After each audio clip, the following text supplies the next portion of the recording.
Здравствуйте, дорогие подписчики и гости моего канала. Продолжаем наш урок. Сегодня мы будем рассматривать еще другие значения слова «кук».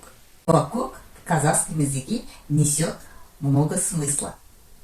На прошлом уроке мы говорили, все, что зеленое, растительного происхождения, переводится «кук», а не «жасыл».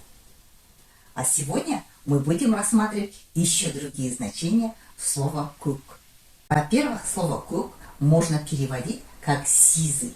Например, «кук түтін» – «сизый дым». А если речь идет о шерсти, оперении и масти животных, оно переводится «серый», «сивый» и «сизый». Например, «кук бие» – «сивая кобыла», «кук кугершин» – «сизый голубь».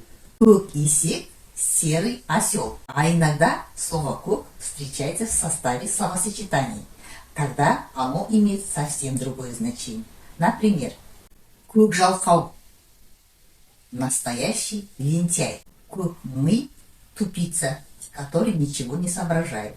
Кук сют – снятое молоко. А иногда, когда у нас в кармане денег вообще не осталось, мы говорим кук тиын жоқ. Это означает «нет ни гроша».